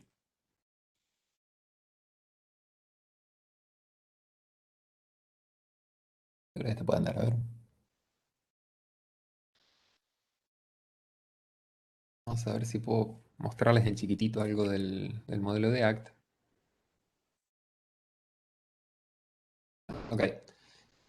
Este, por ejemplo, es una representación gráfica del modelo de terapia de aceptación y compromiso. ¿Sí? Como los procesos básicos de terapia de aceptación y compromiso. ACT postula 6 procesos, cuando digo proceso digo como habilidades o repertorio, que vamos a tratar de impactar. Cuando digo impactar, quiero decir desarrollar, fomentar, facilitar, y que cuando estos 6 procesos están en el repertorio de una persona, no es que la persona necesariamente se va a sentir mejor, porque cómo uno se siente depende mucho de en qué vida le toca vivir y qué drama le toca vivir. Pero sí, lo que podemos decir es esto. Cuando estos repertorios están, tenemos mayor capacidad para actuar al servicio de lo que es importante. Tenemos lo que se va a llamar flexibilidad psicológica, y ese va a ser el objetivo en terapia de aceptación y compromiso. Cuanto más estos repertorios estén presentes, más facilidad va a haber para actuar al servicio de lo que es importante. Y cuanto menos están presentes en una situación dada, menos chances hay de que una persona mantenga o cambie patrones de acción según sea importante. Y estos 6 procesos son aceptación, difusión, contacto con el momento presente, perspectiva, valores y acción comprometida. Básicamente, ¿qué es? Como para contarles, darles un sumario, unos 15 minutos por ahí. Tengo unos 15 minutos, Ilse, ¿no? ¿Sí? Ok. Aceptación, por ejemplo, es la habilidad de, lo que vimos hace un rato, la habilidad de tener una emoción sin hacer esfuerzos para que se vaya. ¿Sí? Sentir un malestar sin hacer esfuerzos para que se vaya. Eso es aceptación. Es el primero que está acá arriba. Difusión es el proceso que consiste en, o la habilidad si quieren, en tener un pensamiento sin verme rígidamente controlado por eso. ¿Sí? Poder tener, como decía antes, el pensamiento de soy un pelotudo o soy más feo que una verruga, sin que eso necesariamente actúe como obstáculo para hacer algo que es importante para mí. ¿Sí? Eso es uno. Momento presente que está acá arriba, contacto con el presente significa, es la habilidad de traer la atención al ambiente, a este momento, ya sea fuera o dentro de mi piel, como las cosas que hay a mi alrededor y las cosas que hay adentro, de manera voluntaria, enfocada y flexible. Es la habilidad de contactar con el momento presente, cosa que es muy, muy, muy útil para todo tipo de acción. Es lo que hacemos cuando, si alguna vez jugaron al fútbol, cuando reciben una pelota, lo primero que hay que hacer es bajarle y mirar alrededor. Un buen jugador lo que hace es la baja y mira dónde está. Un mal jugador recibe la pelota y sale corriendo sin mirar a su alrededor y no se la pasa a nadie o no tiene idea dónde está. Ese mirar alrededor para ver dónde estoy, qué está pasando, qué puedo hacer, eso es momento presente. Si tengo esa habilidad, si eso está desarrollado en mi repertorio, tengo más chances de dar mejores respuestas. Perspectiva significa la habilidad de ver lo que me pasa y los eventos a mi alrededor desde múltiples perspectivas. Por ejemplo, eh, poder adoptar la perspectiva, cuando estoy hablando con una persona y poder adoptar la perspectiva de que quizás la persona está viendo otra cosa de lo que veo yo. ¿Sí? Como si quieren empatía y compasión, lo que está bajo empatía y compasión. O poder tomar la perspectiva de que esto que me está pasando ahora va a terminar, por ejemplo, y va a haber un momento en el cual probablemente no sienta esto, que son cosas que ayudan mucho a relacionarse de otra manera con lo que siento. Si yo lo que siento en este momento puedo decir, ok, esto es algo temporario, lo estoy sintiendo ahora, no lo sentí antes, hace 2 horas no lo sentía y probablemente dentro de 2 días no lo voy a sentir. Esto que estoy sintiendo se vuelve un poco más relativo, se vuelve un poco más fácil de tolerar que si esto es algo abrumador que parece que se va a extender durante toda la vida. ¿Sí? Entonces, ese va a ser el cuarto proceso. Después tenemos valores. Valores tiene que ver con poder identificar aquellas cualidades significativas, aquellas cosas que, básicamente, que es importante para mí. Poder identificar en cualquier acción, en cualquier experiencia, lo que es valioso, lo que es significativo y ponerlo en palabras. ¿Sí? Poder decir, por ejemplo, de esta clase, al dar esta clase, al estar acá, si hay algo que es importante para mí, tiene que ver con la difusión de conocimientos y poder poner un granito de arena en ayudar a otras personas. Y eso es como lo significativo de este tipo de acciones. Eh, entonces, eso es poder identificar valores. Hay cosas mucho más sofisticadas de hacer, pero de comparar es un ejemplo chiquitito. Y acción comprometida, que está ahí abajo, quiere decir básicamente es la habilidad de actuar guiándome por esos valores, como la habilidad de deliberadamente orientarme hacia eso. Es como la habilidad de mirar la brújula, la habilidad de aprender a mirar la brújula. ¿Vieron cómo hacen los navegadores de rally? Que tienen el que maneja y el que va al lado. Que el que va al lado, la especialidad es mirar el mapa y orientarse dónde concha está. Ok, eso vendría a ser la capacidad de acción comprometida. Poder notar si el camino que estamos siguiendo es el camino que va hacia donde queremos ir y ajustarnos a eso. ¿Sí?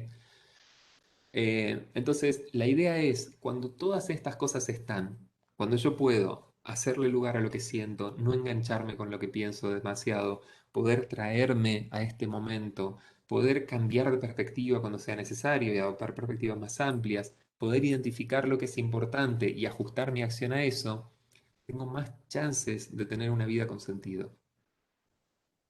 Entonces, esto es lo que vamos a trabajar clínicamente. Esto es lo que vamos a trabajar clínicamente. Si, por ejemplo, me llega un paciente con, supongamos, un trastorno de pánico, lo que voy a intentar hacer yo no va a ser reducir el pánico, sino que primero voy a preguntar para qué intentaríamos dar de baja, como, qué es lo que estamos intentando lograr, para qué el pánico es un obstáculo. Entonces podemos encontrar que, ok, desde que estoy con trastorno de pánico, empecé con los ataques de pánico, no puedo salir, no puedo estar ahí para mis hijos, no me junto con mis amigos, dejé de tomar café, no tengo sexo porque se me acelera el corazón y no escabio porque me da miedo tener un ataque de pánico. Entonces, digo, las cosas que uno pierde, la dirección hacia la cual uno va a querer ir. Lo primero que vamos a hacer es intentar identificar hacia dónde queremos ir, ¿sí? ¿Cuál es el sentido de todo esto? En lugar de decir, bueno, tenés pánico, hay que bajarlo. Ok, ¿al servicio de qué? ¿Para qué vamos a laburar? Entonces establecemos valores. Después vamos a ayudar a la persona a identificar los pensamientos que tienden a ser problemáticos, identificar las respuestas problemáticas, por ejemplo, a las sensaciones de pánico, ¿sí? Las respuestas de evitación. Trastorno de pánico es un trastorno de evitación. Ayudar a la persona a tomar contacto con su ambiente en lugar de engancharse con solamente lo que está diciendo su mente, como poder mirar alrededor, poder tener una perspectiva flexible y hacer las cosas que son importantes para la persona, por ejemplo, escabiar o lo que sea necesario. Que puedas ir a buscar a tu hijo, aun cuando esto involucre tener ataques de pánico. Y ese es el punto que por ahí a veces es un poco difícil de entender. No vamos a tratar, por supuesto, si los ataques de pánico disminuyen, joya, pero no va a ser ese nuestro objetivo primario.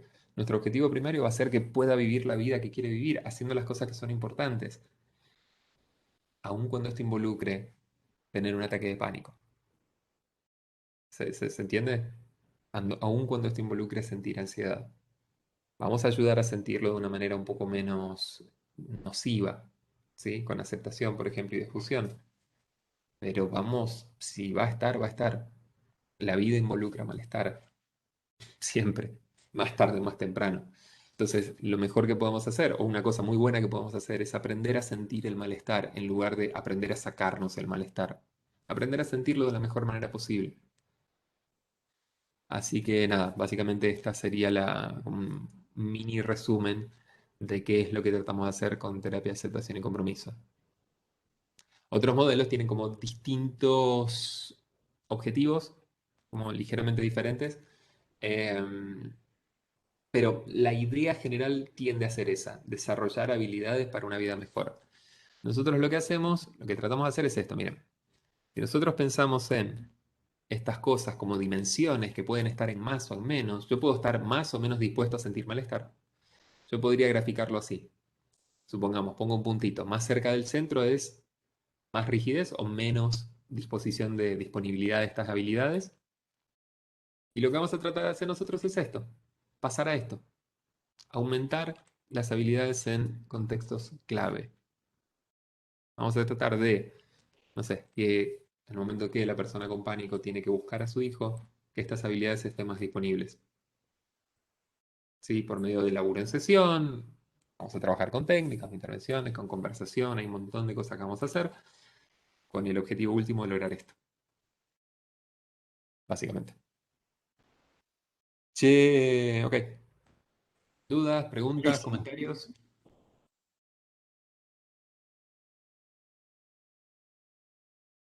Cuando te iba escuchando, también iba relacionando en este recorrido que fuimos haciendo, como que hay cuestiones que se pueden tocar con la logoterapia, con la terapia centrada en las soluciones, con, como vos decías, con la Gestalt, hasta con la terapia alderiana en algunas cuestiones con el tema del plan de vida y el proyecto de vida. Es muy Sí. interesante, digamos, ¿sí? Sí, pero sin que esto implique integración. Esto no es integración, esto es, o si es integración técnica, no es integración teórica. El modelo teórico va a ser uno, las técnicas pueden venir de cualquier lado. ¿Y a qué voy con esto? Yo tengo algunas herramientas en casa, no me importa demasiado de dónde vienen las herramientas y tampoco me importa demasiado cuáles son las herramientas. Me importa tener algunas, pero lo más importante es entender cómo las voy a usar. Si yo tengo que arreglar la lámpara, lo importante no es tanto tener el destornillador correcto o tener la pinza correcta. Lo importante es saber qué es lo que estoy tratando de hacer. ¿Sí? Como saber algo de electricidad, por ejemplo, cuáles son los principios que estoy tratando, que voy a usar para hacer eso.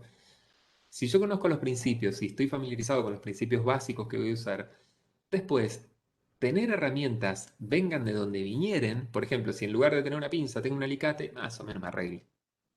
Si en lugar de tener un destornillador Phillips tengo un destornillador plano, más o menos me arreglo.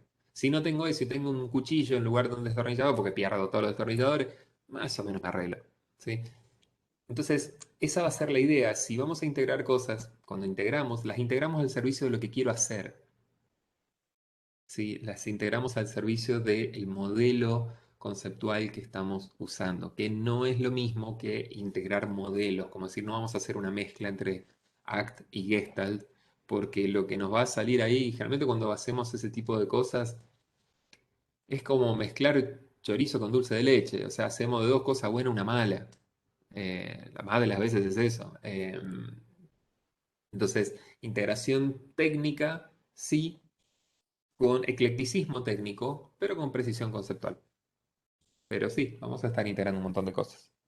Y es una cosa que me gusta mucho del modelo. El modelo es, técnicamente es muy flexible, me permite hacer un montón de cosas como usar técnicas de cualquier lado y dándoles un sentido. Eso es lo lindo que tiene.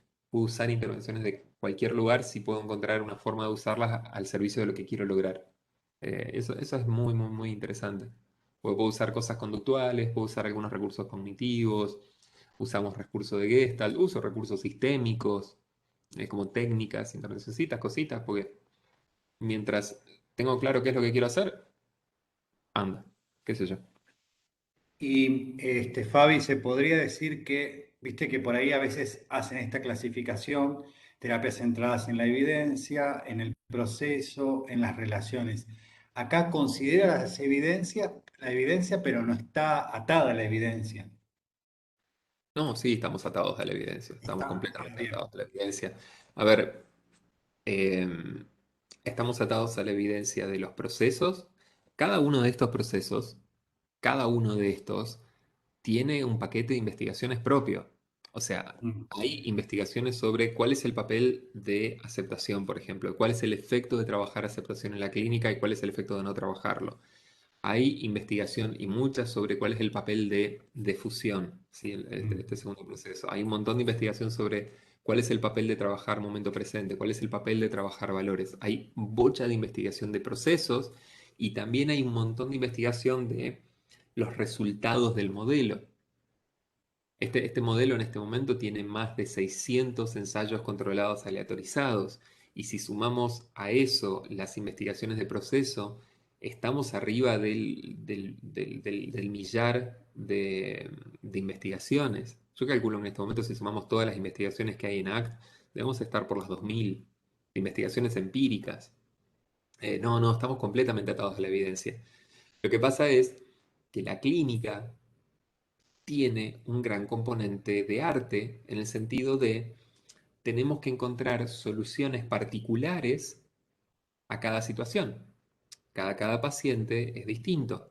Cada paciente está en un contexto ligeramente distinto, un contexto cultural, un contexto social, tiene una historia ligeramente distinta, por lo cual la tarea del terapeuta muchas veces es la tarea del constructor de puentes. Los puentes, ningún puente es igual a otro. El terreno cambia, ¿sí? Por ahí uno tiene un terreno un poco más firme, un poco más sólido, hay que hacerlo sobre el río, hay que hacerlo en un pantano, o hay que hacerlo sobre tierra firme, o hay que hacerlo sobre cemento. El puente puede ser colgante, puede ser largo, puede ser corto, puede ser en el mar. No hay dos puentes iguales porque no hay dos territorios que sean exactamente iguales. Entonces hay que pergeñar soluciones ad hoc en cada momento, pero esas soluciones siempre están basadas en qué es lo que funciona, qué es lo que la evidencia me dice que funciona. Entonces, todas las soluciones son particulares. Lo que sí hay es, muchas veces, la flexibilidad técnica está como lo que uno hace en la clínica, no siempre está, no es que cada técnica que uso eh, tiene evidencia, algunas no, pero el proceso sí. Entonces puedo trabajar con eso manteniéndome lo más cerca posible de los principios que sí están basados en evidencia y tener cierta flexibilidad en lo que estoy haciendo clínicamente. Y eso es algo interesante. Sí. Va a haber siempre un desfasaje, pero al menos es un desfasaje siempre inspirado en procesos con buena evidencia y no evidencia bruta en el sentido de la terapia funciona o no funciona, sino evidencia fina, evidencia de cuáles son los procesos que hacen que una terapia funcione o no funcione, llámese como se llamare. Eso.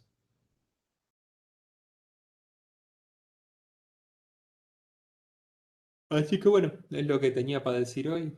Tengo un montón de cosas para decir una vez que empiezo a hablar, después no me callan, pero si hay algún comentario o algo que quisieran agregar o que quisieran objetar, como decía antes. ¿No? No. Bueno, Clarísimo, Fabi, como siempre, te agradecemos. La verdad que este pantallazo es un buen inicio, ¿no? Para este comienzo de TCC, la presentación. Eh, por ahí si nos querés recomendar, Horacio 1 y 2 puede ser un material para comenzar con ellos. sí, qué sé yo. Eso es editamos artículos que habíamos hecho, nada más. Pero tienen así como una presentación interesante de cada uno de los abordajes de... Sí, el que tiene el qué demonios son las terapias de tercera Sí, ola. ese. Cosito de ese, sí, puede servirles como una introducción bastante coloquial y bastante como liviana de eso, como de los distintos modelos de terapias. Sí, sí, sí, por ahí sí, supongo, sí. Sería un poco Bárbaro. pobres para ellos, ¿no? Pero bueno, pero al menos tiene la ventaja de que es gratuito, así que no tienen que garparlo. Sí, y si no para leer sobre esto, sí, los libros de ACT, el libro de Hayes que está traducido al español, eh, el de Hayes, Strossal y Wilson, ese está muy bien, pero bueno, ya es un poco más, es bastante más denso, eso seguro, es mucho más denso. Eh, pero sí, es un mundo bastante rico, un mundo conceptual bastante rico, hay bocha de cosas para leer y de cosas para aprender, es bastante interesante, así que Y, digamos, ojalá se que sigue trabajando, se sigue escribiendo, se sigue investigando. sí, eh, sí, así sí, sí, sí. que Sí, y está hay, en auge, está siendo en este momento, no es historia, digamos. no, no, no, para nada, y salen cosas además muy, muy interesantes, digo, ponele, para, para tener una idea, ¿no? Eh, Te muestro un par de cositas, a ver si tengo acá. Eh, Estoy perdiendo, siempre pierdo mis cosas. Tengo un poco de todo, pero... ¿Será? Mirá, por ejemplo, esto es algo basado en todo esto que salió Lo este social. hace 2 años. Esto es ProSocial. Y está en Eh, castellano, qué bueno. no, no, no, no, no, esto es inglés. ¿No? No, Está en no, inglés. está en Ah, inglés. Pero esto, por ejemplo, es la aplicación de estos principios que estamos hablando junto con principios de economía política y teoría de la evolución para mejorar el funcionamiento de grupos, para mejorar el funcionamiento de grupos cooperativos. Y está basado en esto que estuvimos hablando hoy, está desarrollado por la misma gente. Y esto salió, por ejemplo, hace un año y medio, 2 años. Esto se ha estado utilizando en todo el mundo para mejorar cómo funcionan grupos cooperativos. Cuando digo grupos Ujú. cooperativos, digo desde eh, una empresita, una pyme, una cooperativa. Cuando yo hice hay una formación que se puede hacer sobre esto y era, por ejemplo, un grupo de periodistas africanos que estaban tratando de armar una agencia de noticias en África. Y entonces usaban los principios de ProSocial para tratar de organizarse entre ellos, porque eran realmente una bocha y nada, estos principios se aplican ahí. Pero también está, por ejemplo, hay mucho vínculo con lo que es teoría de la evolución y ha habido muchos desarrollos con gente del campo de la teoría de la evolución, sobre todo como los desarrollos más actuales en teoría de la evolución. Y después tenemos cosas como esto, ponele, más allá del DCM, por ejemplo, esto salió este año, el año pasado, 2020, que es digo, porque sigue estando esta idea de que los modelos cognitivos conductuales están, el DCM y qué sé yo, y en realidad son modelos que son completamente críticos del DCM. Terapia de aceptación y compromiso tiene críticas durísimas hacia el DCM y de hecho no se usa. Digo, y hay muchas de estas cosas que están presentes, que es un universo disciplinar muy, muy, muy interesante. Muy interesante. Filosofía de la ciencia, como teoría de la evolución, desarrollo sobre el lenguaje, hay un montón de estas cosas que son muy interesantes de pispear un poco. Es un mundo muy, muy rico. Así que eso. Bueno, estimado, te mandamos un abrazo virtual, fraterno, y ojalá, como siempre decimos, bueno, termine esta, no vamos a maldecir, esta bendita pandemia, y permitas que vengas por acá y bueno, y comemos un asadito rico y te hacemos conocer el Iberá. De mil amores, tengo mi familia, tengo familia materna en Santo Tomé, en Corrientes, así Ah, que mirá. conozco, he estado bastante por la zona. Hace décadas que no voy, pero sí, sí, sí. Pero sería un placer ir para allá de nuevo. Gracias por la invitación, espero que les haya servido y nos vemos por ahí en las redes. Nos vemos en Instagram, Facebook, con estas cosas por ahí. Sí, sí, siempre acerco las invitaciones que vos vas publicando, así que bueno, las comparto porque sé que son muy valiosas y tu, tu sentido de ir simplificando algunas cosas para ir enlazándolas poco a poco y nos permite a nosotros, que por ahí no tenemos ese alcance de lectura tuyo, bueno, incorporarlo y poder asimilar un poquito de tanto, digamos. Así que te agradecemos muchísimo. Es la ventaja, ¿viste? Es lo que hay que hacer. Hay un proverbio, es que cuando tenés que hacer una tarea compleja, dáselo a un atorrante porque siempre va a encontrar la manera más fácil de hacerla y después lo copias. Y esto es lo mismo, cuando tenés teorías complejas, dáselo a un animal. Soy un chico de pueblo. Dáselo a un animal, porque entonces lo va a simplificar para que el resto lo entienda un poco, porque él mismo no lo entiende. Así que es parte del... Está todo planeado. Nada, los Gracias, dejo. amigo. Muchas gracias. Que tengan un Muchas lindo gracias. fin de y nos estamos viendo. Gracias de Gracias. verdad. Nos vemos. Gracias. Chau, chau.